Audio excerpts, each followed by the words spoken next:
The 409-mile Condor Trail starts at the southern end at Lake Thru, which I'm going to mispronounce quite a bit over this video, and we drove up on a Friday after work.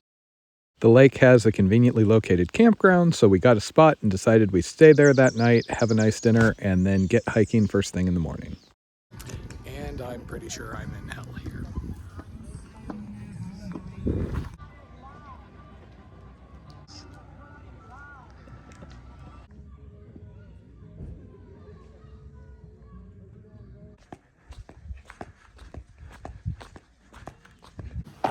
We are getting the hell out of here, and I am never ever going to spend another night in this campground ever in my life.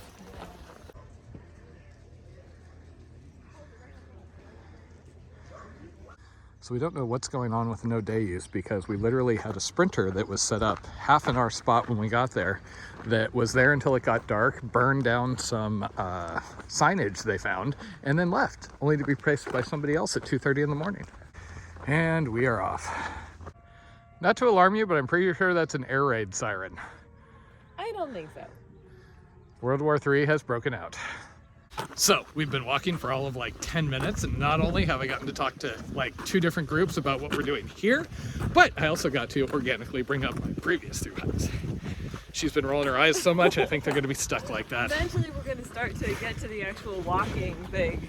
We can stop having to stop every 2 minutes to talk to someone. This is why, see, if you meet us in person, she can actually come off as either unfriendly or constipated.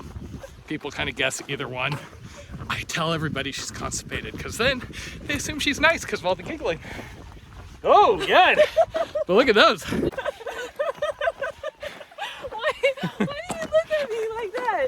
That's what I say all the time. Okay, and we apparently passed the terminus, whatever's marked as the terminus. So I guess this would be the Condor Trail. I set out to do this trail before the PCT as kind of a warm-up. At the time, it was the longest thing I'd ever done, because I'd only ever done JMT twice, stuff like that. However, this place was all closed due to COVID. So when we were talking to people, locals that knew the trail, we were talking about having to stealth through here because we couldn't get permission to walk through the Lake Thru recreation area because COVID closure, etc. Now, it was raining at the time, so that was going to be an advantage because the rangers probably wouldn't be out patrolling for people trying to run the COVID closures while it was raining. But then the storm got really, really big. So at the last minute, we drove 6 hours and dropped me off in Monterey, and I started hiking south, only to run into county trail closures like a week later and had to jump around. So I only did 190 miles. I really enjoyed those couple weeks that I got to teach from the Big Sur Beach, though. I promise this is not a 400-mile road walk. I do have one of those in my future, though, if I'm doing the National Scenic Trail 11 trail thing. The Natchez Trace is apparently a 60-mile trail, but if you do the entire thing, it's like a 400-some-mile road walk. No, Yay, life choices! That section. Then I wouldn't have hiked all the National Scenic Trails. Still on the road. Making good time, though. Apparently, we get to climb up into the clouds. Okay, and I think we get onto the unpleasant trail now. Brought to you by mustard. Lots and lots of mustard. Okay, and now we are off of the... Damn it! There was a bathroom over there. Trail. Well, that didn't take long. Okay, and so we were on the trail for all of 2 minutes, and we're covered in ticks. It's good to be back on the Condor Trail. So her pants aren't sprayed. Mine actually have permethrin on them. I really soaked these things with permethrin. Somebody should tell these little tick buddies. And in this episode, Taters gets ticked off on the Condor Trail. Well, ticked on. I told you. I warned you. So last time I spent a few weeks out here. Had no bug spray or anything because COVID closures and everything. Managed to remove the ticks every few minutes off my clothing. Never got one. She hiked in to resupply me and got 2. In my belly button. Forgive me for being out here actually trying to, enjoy the trees and rivers and things, not constantly vigilant for all these vermin. There's one on your left knee. Ah! So if you want to know what it's like here, basically, imagine each and every one of these branches probably has a tick. We keep brushing up against them. My sprayed clothing isn't helping. We're just having to flick them off. Good times! pretty out here, other than the ticks.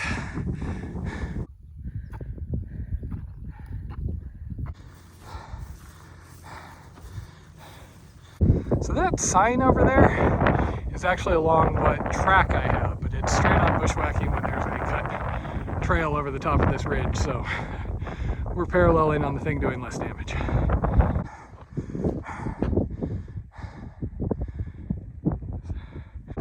On the plus side, our water is going to last a much longer time.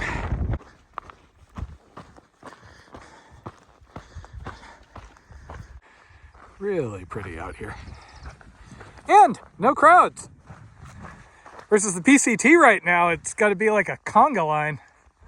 So this is why I say Tater's up there lives a blessed life, because she's going to leave in the morning and I'm going to be neck deep in like thorn bush bushwhacking probably.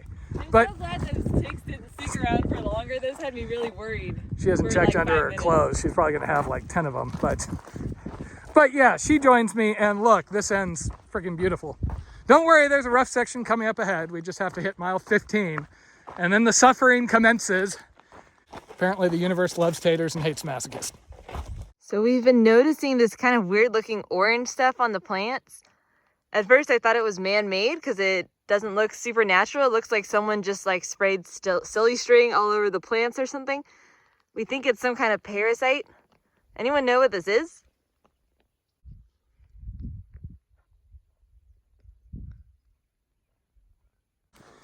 I really like it back here. I remember why I enjoyed this trail. Aww. Stay tuned in about an hour where I will say the words, hey, I remember why I hated this trail. And she will not go, ah. Okay, and we are to Portero Springs. There is actually water here, though I think we're good because we're going to be going down to the Narrows. But cool to explore. Fancy. So many buckets. So much plaster falling off the roof. Okay, Blondie, so what do you think of the cool cabin? Oh, it's creepy. There are bones sticking out of the wall. She says that about everything. What? And I just missed Tater saying, if you were going to cook a human, this is the size you would need, but it happened. Okay, I'm pretty sure we got water down here. So neither Jen or I are currently affected by poison oak. So we're not really good at identifying it, but I'm pretty sure a lot of this is poison oak. There was a picture in the guidebook and it's known to be all over the place out here.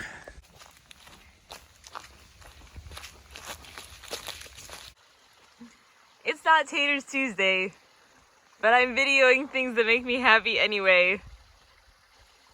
And it is nice to have nice water.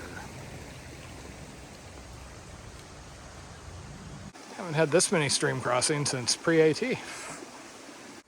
Oh wow. So the trail's kind of indistinct through here and buggy.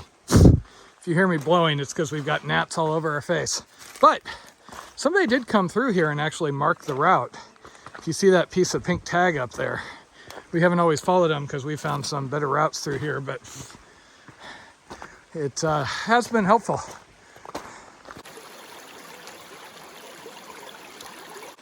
Okay, so we managed to keep our feet dry so far, but I think we're going to have to give up here. Ew. Not worth the hassle of constantly going in and out of the brush. Hey, just like Florida, except, you know, not Blackwater Swamp.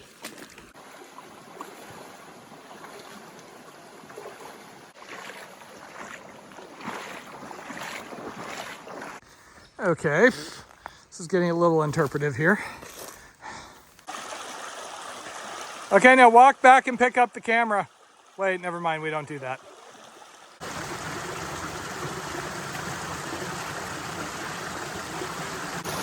And the stream is the trail.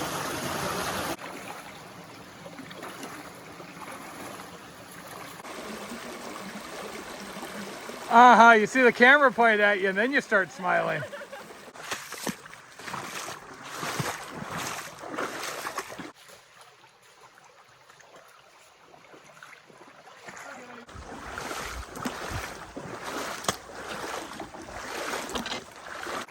Except you've got elevators, leg breaker holes, mud. Don't use mud.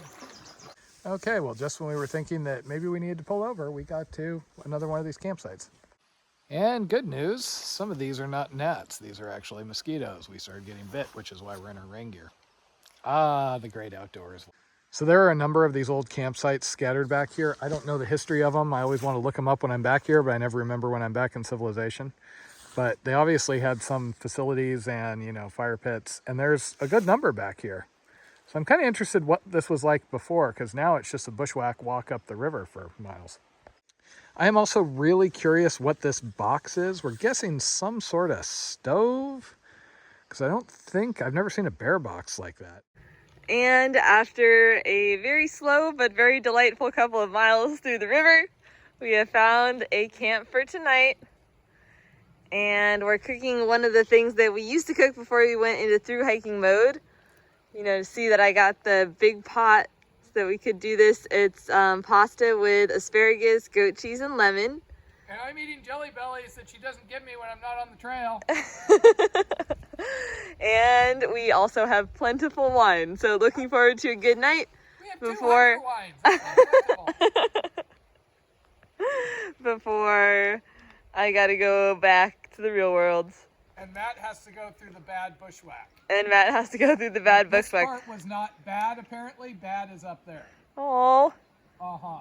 Sorry I didn't make it to that part with you. Because it got too bad here. I was hoping we could do that part together, but I'm sure you'll enjoy it on your own. Home sweet home for the night. Yum. Fresh food. Good first night? Good food. Okay, first night. We are surrounded by poison oak.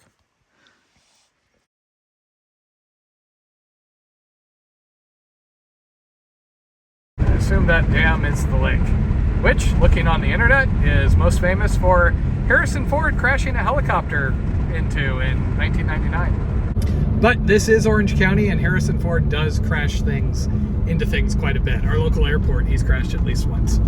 Also, please nobody send this to Harrison Ford, because he's awesome, and I don't want him angry at me. Who the heck is Harrison Ford? Oh, fucking God. And here Tater Googles, who is Harrison Ford? I don't think she's believing me that he's the Pope, but